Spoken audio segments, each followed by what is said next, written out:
గుంటూరు శృంగేరి పీఠానికి వెడతారు. గుంటూరు శృంగేరి పీఠం చాలా ఆశ్చర్యకరమైనటువంటి పీఠం. అది పీఠ ఉపశాఖ.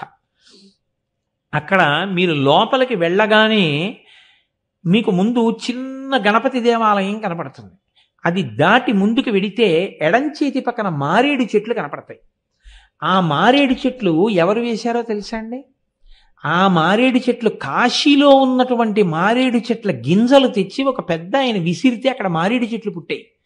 ఆ మారేడు చెట్లు చూసి నడిచే దేవుడని పేర్గాంచినటువంటి మహాపురుషుడు అపర చంద్రశేఖరుడు, ఏ మహానుభావుడు కామాక్షి కన్నా భేదం కారో అటువంటి పరమాచార్య స్వామి ఆ దేవాలయానికి వచ్చి ఆ మారేడు చెట్ల వంక చూసి ఆసనం తెచ్చి చెట్ల కింద వేయమని ఆ చెట్ల కింద కూర్చుని చాలాసేపు జపం చేస్తూ కూర్చున్నారు.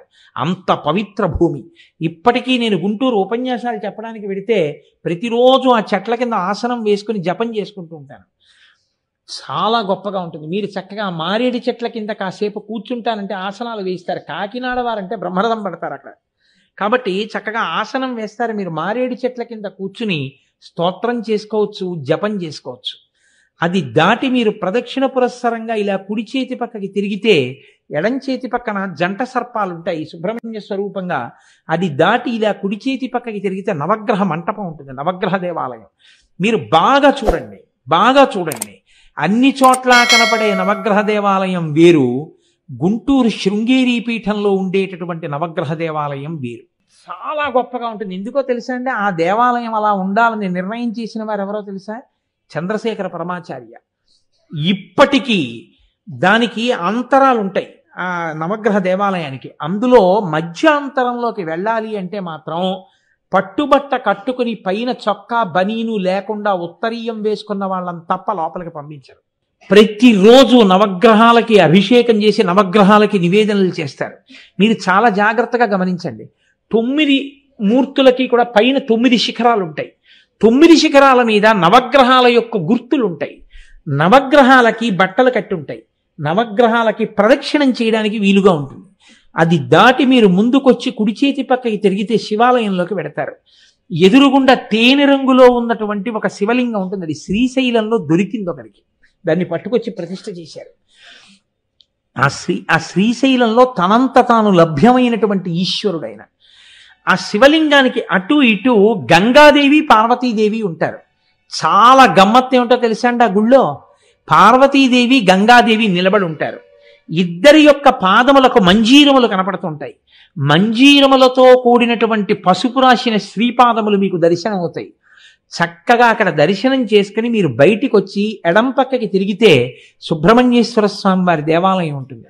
అది దాటి మీరు కొంచెం ముందుకు వెడితే ఒక మంటపం లాంటిది ఒకటి కనపడుతుంది. అందులోకి ప్రవేశించి ఇలా ఎడం పక్కకి తల తిప్పి చూశాక మీరు ఇలా కళ్ళు తిప్పలేరు. ఎందుకో తెలుసా? రామ, లక్ష్మణ, సీతమ్మ, హనుమ ఉంటారు. హనుమ భద్రాచలంలో లాగే సీతారామ లక్ష్మణులు ఉంటే ఎదురుగుండా హనుమ ఉంటారు వేరు దేవాలయంలో.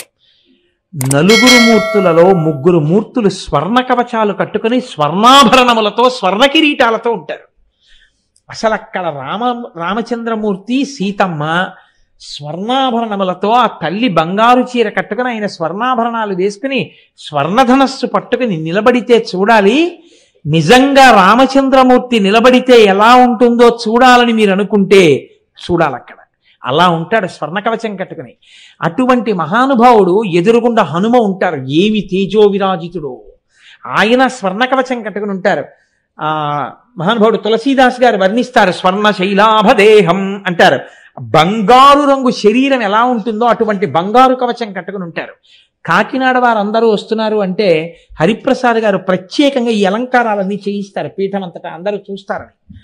అందుకని ఈ బహుశా ఈ అలంకారాలన్నీ ఉంటాయి మీరు వెళ్ళేటప్పటికి. వారు రేపు వస్తున్నారు, నేను రేపు వారిని ప్రార్థన చేస్తాను, మా వాళ్ళు వచ్చినప్పుడు ఈ అలంకారాలన్నీ చేయించండి, నేను అక్కడే ఉంటాను మీతోటి.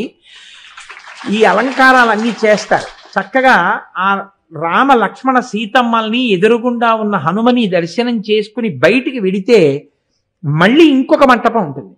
ఆ మంటపంలోకి మీరు ఇలా ఎడం పక్కకి తల తిప్పగానే, కుడి పక్కకి తల తిప్పారో ఇక మీరు కదలలేరు. తిప్పకండి కుడి పక్కకి, ఎడం పక్కకే తల తిప్పండి. కుడి పక్కకి మీరు ఇలా తల తిప్పగానే మీ రెండు చేతులు ఇలా అయిపోతాయి. ఎందుకో తెలుసా అండి? శంకర భగవత్పాదులు కూర్చుని ఉంటారు. ఒక వృద్ధ అర్చకుడు మౌనంగా ప్రతిరోజు తెల్లవారుజాము నుంచి ఎంతో వైభవోపేతంగా అర్చన చేస్తూ ఉంటారు. మీరు ఆ ఆలయం చుట్టూ ప్రదక్షిణం చేసేటప్పుడు బాగా గమనించండి. శృంగగిరి పీఠానికి సంబంధించినటువంటి అత్యద్భుతమైన స్థితులు పొందిన గొప్ప గొప్ప పీఠాధిపతులు అపురూపమైనటువంటి చిత్రాలు ఆ శంకర ఆలయ ప్రాంగణం చుట్టూ పెట్టి ఉంటాయి. మీరు ప్రదక్షిణం మామూలుగా చేసేయకుండా చూడండి, ఎంత గొప్ప గొప్ప ఫొటోస్ కనపడతాయో మీకు. అవి దాటి మీరు బయటికి వచ్చి ఆలయంలోంచి ఇలా బయటికి వస్తే తల ఇలా కుడిపక్కకి తిప్పక్కర లేకుండా ఎదురుగుండా కనపడుతుంది. ఇక మీరు అడిగే ఇయ్యక్కర్లేదు, మిమ్మల్ని లాగేస్తుంది ఆవిడ. అక్కడ శారద ఉంటుందండి. నిజంగా అబ్బబ్బబ్బబ్బబ్బా, రెండు కన్నులు సరిపోవు. నేను శృంగేరి పీఠంలో ఉపన్యాసాలకు వెడితే మా ప్రసాద్ బాబు గారు వస్తూ ఉంటారు. మా పని ఏమిటంటే తెల్లవారుజామున లేవడం, స్నానం చేయడం, గోశాలలోకి వెళ్ళడం, గోవులకి నమస్కారం చేసుకోవడం, అక్కడి నుంచి బయలుదేరి శారదమ్మ దగ్గరికి వెళ్ళి కూర్చోవడం. అక్కడ చేస్తారు. నిజంగా ఆభరణాలు ఉంటాయి అమ్మవారివి. వజ్రములు పొదగబడినటువంటి అభయహస్తం పెట్టుంటుంది కుడి చేతి పక్కన. ఆ తల్లి కుడి చేతి వైపు ఉన్న పై చేతిలో అమృత భాండం ఉంటుంది. అమృత భాండం పట్టుకుని ఉంటుంది. కుడి చేతి పక్కన చిలక, నవరత్నాలు పొదిగినటువంటి ఓ చిలక కుడి చేతి మీద కూర్చుని ఉంటుంది. ఎడమ చేతి పైన అమృత భాండాన్ని పట్టుకుని ఉంటుంది. మీరు చూడాలి నిజంగా అసలు అమృత భాండం అవిని. ఎడం చేతిలో ఇలా పుస్తకాలు పట్టుకుంటుంది. ఇలా పట్టినటువంటి ఆ అభయహస్తం ఏడుకొండలవాడి చేతికి ఎన్ని వజ్రాలతో ఉన్నటువంటి అభయహస్తం ఉంటుందో అటువంటి వజ్రఖచితమైనటువంటి అభయహస్తం మెరిసిపోతుంటుంది. చాలా చాలా గమ్మత్తు ఏమిటో తెలుసా అండి? అసలు మీరు ఇలా తిప్పడం, 1000 రూపాయలు ఇస్తాను తిప్పంటే తిప్పలేరు. అలా నవ్వుతుంటుంది ఆవిడ. అంత చిరునవ్వు నవ్వుతుంది. ఎంత గొప్ప చిరునవ్వో! అసలు దర్శనం చేసి తీరాల శారదని. పద్మాసనం వేసి కూర్చుని ఉంటుంది. ఇంత పెద్ద శ్రీచక్రం ఉంటుంది. ఎంత నియమనిష్టలతోటో అర్చకులు అర్చన చేస్తూ ఉంటారు. అక్కడ శృంగగిరి పీఠాధిపతుల యొక్క, పూర్వపీఠాధిపతుల యొక్క పాదుకలు పెట్టుంటాయి. గురుపాదుకలను మీరు దర్శనం చేయొచ్చు. ఆ గురుపాదుకలను దర్శనం చేసి శారద దర్శనం చేయొచ్చు.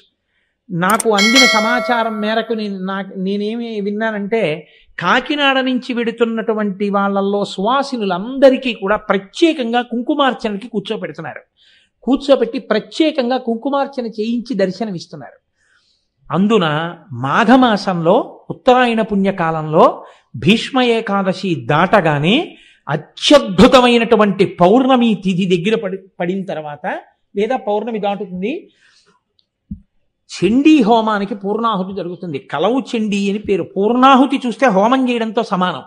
అది చెయ్యడానికి శృంగగిరి పీఠం నుంచి భారతీ తీర్థస్వామి వారు ఎన్నిక చేసి మహాపండితుల్ని పంపిస్తున్నారు. ఆ మహాపండితులు ప్రతిరోజు ఎంత శ్రద్ధాభక్తులతోటో చేస్తారు చండీ హోమం. అసలు ఆ హోమ వీధిని మీరు చూడండి, ఎంత గొప్పగా ఉంటుందో. పొగ రాకుండా స్విచ్ వేస్తే కింద నుంచి ఎయిరేట్ అవుతుంది. అటువంటి ఏర్పాటుతో ఉంటుంది. పెద్ద హోమవీధి, రామాయణంలో వర్ణిస్తారే అలా ఉంటుంది. అక్కడ పూర్ణాహుతి జరుగుతుంది. ఆ పూర్ణాహుతి జరిగినప్పుడు నేను మీకు అక్కడ కనబడతాను, ఎక్కడికి వెళ్ళినా కనబడుతూ ఉంటాను. కాబట్టి మీరు ఆ చండీ హోమం యొక్క పూర్ణాహుతి జరిగిన తర్వాత ఉత్తరాయణ పుణ్యకాలంలో అంత గొప్ప చండీ హోమం పూర్ణాహుతి జరిగిన చోట ప్రసాదంగా అన్నం తినడం అంటే జన్మజన్మాంతర భాగ్యం. పూర్ణాహుతి జరగగానే మనందరికీ ప్రసాదం పెడతారు. మనందరం చక్కగా భోజనం చేసిన తర్వాత బయలుదేరి